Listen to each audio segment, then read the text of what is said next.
I was sitting behind the wheel of my truck, driving along a desolate highway that stretched through the middle of nowhere. It was one of those nights when every sound seemed louder, and every movement at the edge of my vision felt like a threat. The moon hung low, and the road ahead was so dark that even with my high beams on, it felt like I was driving into a void. I had been on the road for hours, with nothing but the hum of the engine and the occasional crackle of the radio to keep me company. There was something unsettling about being so isolated. No cars, no towns, just the endless stretch of asphalt. I tried to shake the feeling, but something in the pit of my stomach told me tonight wasn't like other nights.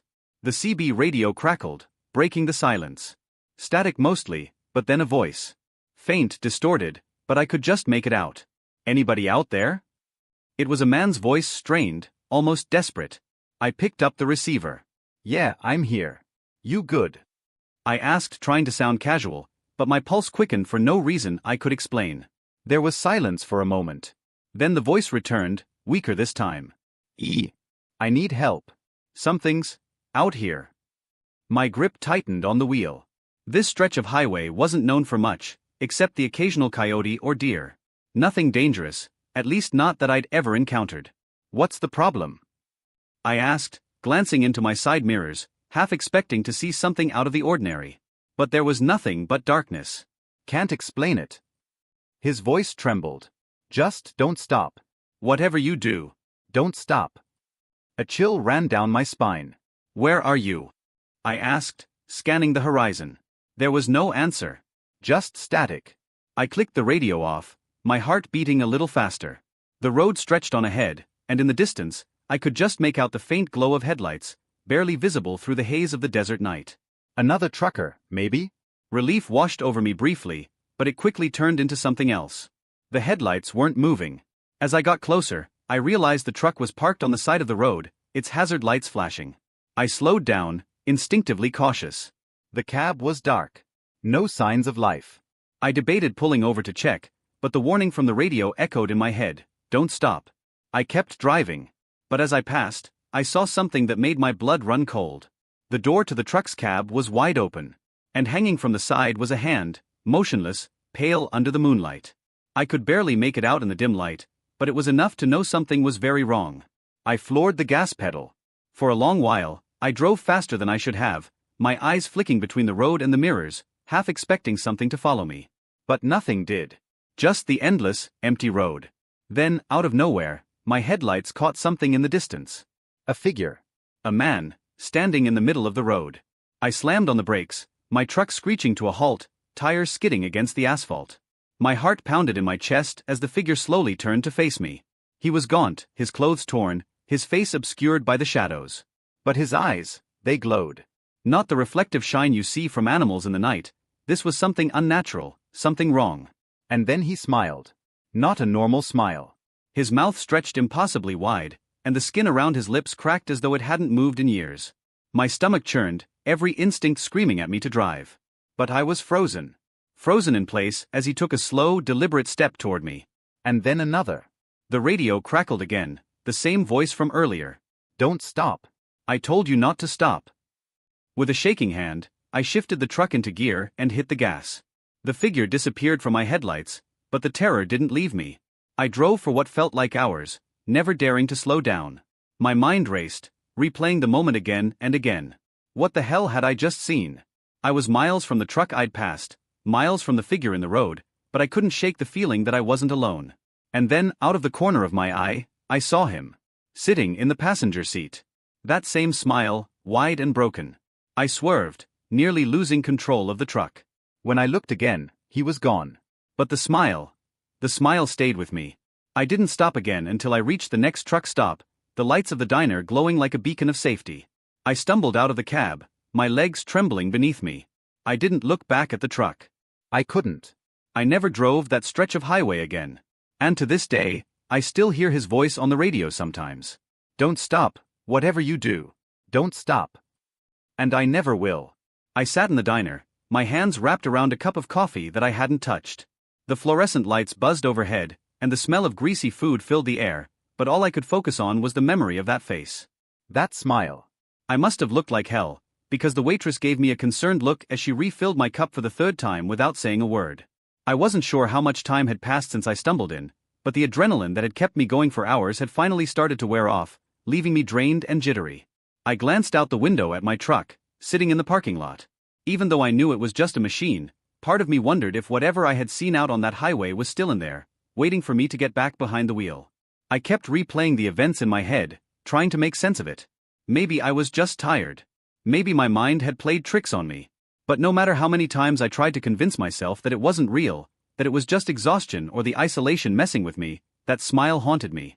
The way his eyes glowed in the darkness, and the voice on the radio. It all felt too real. The door to the diner jingled as another customer walked in, shaking me from my thoughts. A man, another trucker, by the look of his worn jacket and heavy boots, sat at the counter. He glanced in my direction, nodding in that casual way truckers acknowledge each other, but I didn't nod back. I couldn't. He ordered coffee, and as the waitress poured it, he pulled out a cigarette and lit it. The sharp smell of tobacco mixed with the grease in the air, but I barely noticed. My mind was still on the highway, still on that figure, that smile. Then the man spoke, his voice rough from years of smoking. "You see it too, didn't ya?" My head snapped up, and I stared at him, my heart suddenly racing again. "What?" I asked, my voice barely more than a whisper. He took a drag of his cigarette, then exhaled slowly, his eyes never leaving mine. "Out on 375. The highway. You saw him." I didn't respond at first. How could he know? How could he possibly know what I'd seen? The man chuckled, a dark, humorless sound. "Don't worry, you're not the first. Hell, you won't be the last either. He's been out there for years. Longer than I've been on the road, that's for damn sure." I swallowed hard, the coffee in my hand forgotten. "Who is he?" I asked, my voice shaking. "What is he?" The trucker shrugged. "No one knows. Some say he was a driver, just like us. Got lost out there one night, in the middle of a storm, and never found his way back. Others say he's something else. Something older. But it doesn't matter who or what he is." He took another drag of his cigarette, his eyes narrowing slightly. "What matters is that once you see him, once he sees you, you're marked." "Market?" My throat went dry, the word hanging in the air like a death sentence. "Yeah."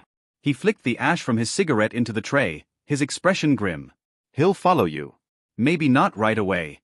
Maybe not for a long time. But he'll come for you. And when he does, you better hope you're ready." I stared at him, my mind racing. "How do you stop him?" The trucker shook his head slowly. "You don't. There's no stopping him. Only thing you can do is keep moving. Don't stop for nothing. Not for a broken down car, not for a hitchhiker, not for anything.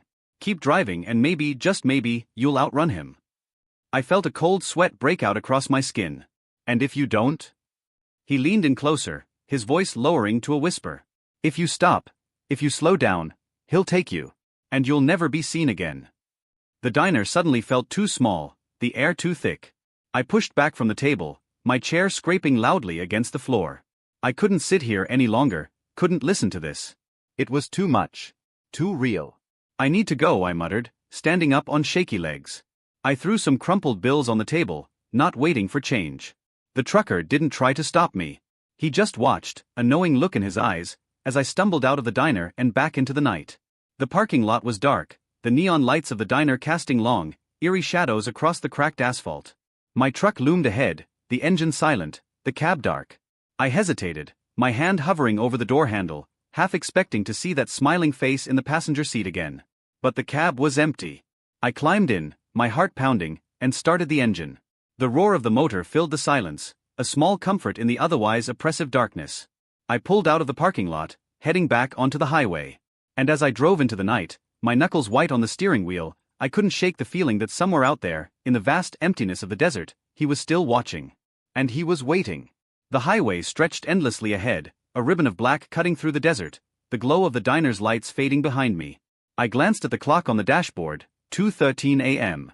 The darkest hour of the night, and it felt like the shadows outside the truck were pressing in closer. My headlights barely seemed to penetrate the gloom, and the road ahead was swallowed by the vast emptiness. I tried to shake off the trucker's words, tried to tell myself it was all just stories. Urban legends passed around between truckers to keep each other awake on long hauls. But deep down, I knew better. The thing I had seen wasn't a figment of my imagination. It was real. And it was out there. The thought made my skin crawl. I turned the radio on, hoping the static would drown out the silence, but it only made things worse. Every crackle, every blip of noise had me on edge, waiting for that voice to come through again. Don't stop. I turned the volume down, my hands shaking slightly. I hadn't felt fear like this before. Not even close. And no matter how much I tried to focus on the road, my eyes kept drifting to the mirrors, to the back of the cab, expecting to see that thing again, sitting there, smiling. A flash of movement caught my attention in the rearview mirror. I slammed on the brakes, my heart leaping into my throat. The truck jerked to a stop, the engine humming quietly. For a moment, I just sat there, my breathing shallow, waiting. But there was nothing. No movement. No sound, except for the faint hum of the truck's engine. I cursed under my breath. It had been nothing, just my nerves playing tricks on me. I shifted back into gear and started rolling again, my eyes scanning the darkness around me. The desert seemed even more oppressive now, as though it was waiting for something. As the miles ticked by, the weariness started to settle in. My eyelids grew heavier, and I blinked hard trying to stay focused. I couldn't afford to fall asleep. Not here. Not now. The trucker's warning echoed in my mind, and I gripped the steering wheel tighter, reminding myself, keep moving. Don't stop. But then, just as my mind began to drift, I saw something ahead. At first, I thought it was another trick of the light. A mirage, maybe. But as I got closer, I realized it wasn't my imagination. There, on the side of the road, was a woman. She was standing next to a car, a beat-up old sedan with its hood popped open, steam billowing from the engine. Her figure was silhouetted against the dim glow of her car's hazard lights, her hand raised in a half-hearted wave. I felt my heart skip a beat. I slowed down, my headlights illuminating her as I approached. She looked scared, desperate even. She was young, maybe in her 20s, her hair a tangled mess, and her face pale under the harsh light of my truck's beams. My first instinct was to stop. To help. It was a dangerous stretch of road to be stranded on in the middle of the night, and she didn't look like she had a phone or any way to get help. But then the trucker's words came flooding back. Don't stop. Whatever you do, don't stop. I hesitated, my foot hovering over the brake pedal. She looked so helpless, standing there in the middle of nowhere. But there was something wrong. I couldn't put my finger on it, but every instinct in my body was screaming at me to keep going. The woman stepped forward, waving both arms now, her face twisted in panic. Please. Please help me, she shouted, her voice cracking in the cold night air. I gripped the wheel tighter, my heart pounding in my chest. My mind raced, torn between the urge to stop and the overwhelming sense of dread building inside me. And then I noticed it. The smile. It was faint, just a twitch at the corners of her lips, barely noticeable. But it was there. And it was wrong. Her eyes, wide and pleading, didn't match the small creeping smile that played across her face. Cold terror shot through me. Without thinking, I slammed my foot on the gas, speeding past her without looking back. In my side mirror, I saw her drop her arms, standing motionless in the road as my truck roared away. My heart pounded in my ears, and my hands shook on the steering wheel. I didn't stop, didn't slow down, even though my brain screamed at me to turn around, to see if she was really in trouble. But I knew. Deep down, I knew she wasn't human. Or at least, not anymore. For the next hour, I drove in silence, too terrified to even look in the mirrors, afraid I'd see her, or something worse, following me. The road stretched on, empty and lifeless, and all I could do was pray I wouldn't see anyone else. But as I approached the next truck stop, relief washed over me. The bright neon sign flickered in the distance, a beacon of safety in the oppressive darkness. I pulled in, my hands shaking as I turned off the engine. I sat there for a moment, catching my breath. I had made it. I was safe. Or so I thought. As I stepped out of the truck and headed toward the diner, something caught my eye. I stopped dead in my tracks, my heart seizing in my chest. Parked at the far end of the lot was the same beat-up sedan. The one with the hood popped open. And standing next to it, her face illuminated by the flickering neon lights, was the woman. She smiled. That same, twisted smile. And she waved. I turned and ran. I bolted for the diner, my heart hammering so hard in my chest I thought it might burst. My legs felt like they were moving through thick mud, every step slower than it should have been, but I didn't dare stop. Not even for a second. I slammed through the door of the diner, the bell jingling above my head as I stumbled inside, gasping for breath. The few people inside, another trucker nursing a cup of coffee, a couple sitting at the counter, and the same waitress I'd seen earlier, turned to look at me. Their faces blurred together as I frantically glanced around, trying to convince myself that what I'd just seen wasn't real. That woman, she couldn't have been here. Couldn't have followed me. I backed up against the wall, my hand instinctively reaching for the door, ready to run back out if I saw her approaching. My mind raced. How could she have gotten here before me? There was no way. It was impossible. But I knew what I'd seen. The waitress, a woman in her mid-50s with kind eyes, approached cautiously, her brows furrowed in concern. "You okay, Han?" she asked, her voice gentle but filled with suspicion. I didn't know how to respond. The words were trapped in my throat, my mind trying to make sense of the impossible. Did you see her?" I finally managed to ask, my voice barely more than a whisper. The waitress blinked, confused. "See who?" I turned, pointing out the window, but the parking lot was empty. The beat-up sedan, the woman, everything was gone. My hand dropped to my side, trembling. I felt like I was losing my grip on reality. There was a woman. She was right there, I muttered, my voice cracking with panic. The trucker at the counter gave me a long, hard look, then shook his head, muttering something under his breath about another one losing it on the road. The waitress placed a hand on my arm, gently guiding me to a booth. "You've been on the road too long, honey. Sit down, take a breather. Maybe get some coffee in you." I let her guide me, my mind still whirling with images of that twisted smile, those glowing eyes. I slumped into the booth, my hands shaking as I reached for the cup she placed in front of me. The coffee was hot, scalding even, but I barely felt it. The door jingled again, and I stiffened, my head snapping toward the entrance, expecting to see her walk through. But it was just another trucker, a heavy-set man with a scruffy beard. I let out a breath I didn't realize I was holding and forced myself to take a sip of coffee, hoping it would calm my nerves. As I sat there, trying to collect my thoughts, I felt eyes on me. Not from inside the diner, but from outside. Slowly, almost against my will, I turned to the window. And there she was.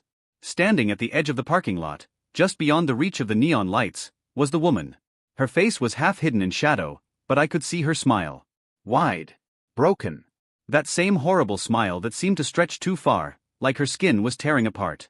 I gasped and jerked back, knocking over the coffee cup. The hot liquid spilled across the table, but I didn't care. My eyes were locked on her, my pulse pounding in my ears. She raised her hand, just like before, and waved. Slow. Deliberate. I shot to my feet, my heart racing. The waitress hurried over, worry etched on her face. "What's wrong?" "She's out there." I nearly screamed, pointing at the window. "She's right there." The waitress turned, following my gaze. But when she looked outside, her expression softened into one of pity. "There's no one out there, Han," she said gently, as if talking to a child who had just woken up from a nightmare. I pressed my face to the glass, my breath fogging up the window. The parking lot was empty again. She was gone. But I knew she'd been there. I knew it. My pulse was still racing as I stumbled back from the window. The trucker at the counter gave me a strange look, but I didn't care. I had to get out of here. I had to keep moving. Without another word, I grabbed my jacket and bolted out the door, ignoring the calls from the waitress as I ran toward my truck. I jumped into the cab, locking the doors behind me, my hands shaking as I fumbled with the keys. The engine roared to life, and I pulled out of the lot as fast as I could, not daring to look back. The highway stretched ahead, dark and endless, but I floored it, the truck's engine straining as I pushed it to the limit. My eyes flicked to the mirrors, scanning the road behind me, half expecting to see her standing in the middle of the highway again, but there was nothing. For miles, I drove in silence, the only sound the steady hum of the engine and the thudding of my heart in my ears. The world outside the truck seemed to blur together, just shadows and darkness, with no beginning or end. I forced myself to keep my eyes on the road, to stay focused, but the feeling of being watched never left me. Suddenly, the CB radio crackled to life. My breath caught in my throat. The static buzzed, and then faintly, I heard it. "Don't stop." The voice was different this time. Softer. More distorted. But I recognized it immediately. It was her. I yanked the radio off the dashboard and threw it to the floor, my hands shaking uncontrollably. I wasn't stopping. Not for anything. But no matter how fast I drove, no matter how far I went, I couldn't shake the feeling that she was still there, somewhere in the darkness, following me. And then, from the corner of my eye, I saw her. Sitting in the passenger seat, smiling that same, terrible smile. I swerved, the truck lurching wildly as I struggled to regain control. When I looked again, she was gone. But I knew. She wasn't gone. She never would be. And no matter how fast I drove, no matter how far I ran, she would always find me. Because once you see her, you're never really alone again. I gripped the wheel so hard my knuckles turned white. My mind was unraveling, fear twisting tighter around me with every mile, every second. I had been driving for hours now, refusing to stop, refusing to let the terror catch up to me. But no matter how fast I drove, no matter how much distance I tried to put between myself and what had happened, it didn't matter. She was always there. I could feel her, sitting just out of sight, like a shadow waiting to pounce. I kept glancing at the passenger seat, half expecting to see her again, her smile cracking wider, her eyes hollow and glowing. But every time I looked, she wasn't there. Yet somehow, that was worse. The waiting, the uncertainty.